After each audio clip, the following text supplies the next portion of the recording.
अल्लाह पाक ने रिज़्क़ के 4 दरवाजे रखे हैं। पहले 3 तो सिर्फ मुसलमानों के लिए हैं और चौथा सारी दुनिया के लिए है, यानी मुस्लिम, गैर मुस्लिम, बुत परस्त, दाहरिया वगैरह। रिज़्क़ हासिल करने का सबसे पहला दरवाजा नमाज है। जो शख्स भी नमाज का एहतमाम करता है, अल्लाह पाक उसको बरकत वाला रिज़्क़ अता फरमाते हैं। एहतमाम यह है कि नमाज के वक्त से पहले या वक्त होते ही उसकी तैयारी में लग जाना और वक्त पर नमाज अदा करना रिज़्क़ हासिल करने का दूसरा दरवाजा इस्तग़फ़ार है।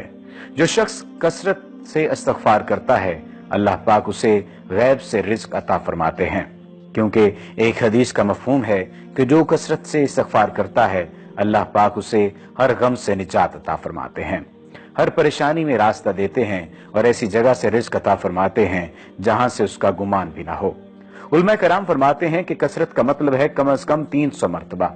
तो जो शख्स रोजाना 300 से ज्यादा मरतबा इस्तग़फ़ार करेगा, इंशाअल्लाह उसे बेहतरीन रिज़्क़ मिलेगा।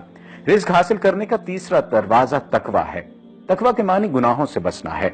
याद रहे कि मुसलमान के जिम्मा हर नेकी करना नहीं है, लेकिन हर गुनाह से बचना हर मुसलमान के लिए लाजिम है। जो हर गुनाह से बचता है वो अल्लाह के यहाँ मुत्तकी कहलाता है। उसका आसान तरीका यह है कि हम हर काम करने से पहले ये देख लें कि इस काम से अल्लाह और अल्लाह के रसूल ने मना तो नहीं फरमाया। अगर मना फरमाया है तो हम रुक जाएं। जो अल्लाह का हो जाता है तो फिर अल्लाह अपने बंदों को उसकी खिदमत पर मामूर फरमा देते हैं। रिज़्क़ हासिल करने का चौथा जरिया मुआश इख्तियार करना है और ये दरवाजा सबके लिए है। कोई काफिर हो या मुस्लिम, बुतों को पूजने वाला हो या आतिश परस्त, अगर वो मुआश का कोई जरिया इख्तियार करेगा तो अल्लाह उसे रिज़्क़ अता फरमाएंगे। मुझे अफसोस इस बात पर है कि मुसलमानों की अक्सरियत ने पहले 3 दरवाजे भुला दिए और आखिरी दरवाजे को ही लाजमी समझ लिया, जबकि इन 3 दरवाजों से रिज़्क़ हासिल करना बहुत आसान है।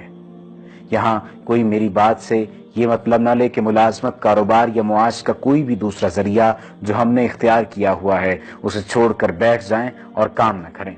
काम जरूर करें, लेकिन अगर हम चौथे दरवाजे के साथ साथ पहले 3 दरवाजों को भी इस्तेमाल करेंगे तो हम थोड़ी मेहनत में ही ज्यादा रिज़्क़ हासिल कर लेंगे। हमारी मुशक्कत कम हो जाएगी और हमारी कमाई गैर जरूरी जगहों पर नहीं लगेगी और हमारा माल जाया नहीं होगा। अल्लाह सुब्हाना व तआला हमें नेक काम करने की तौफीक अता फरमाए। ऐसी मजीद अच्छी वीडियोस के लिए हमारा पेज डेली जमील लाजमी लाइक कीजिए ताकि आइंदा आने वाली तमाम वीडियोस आपको मिलती रहें।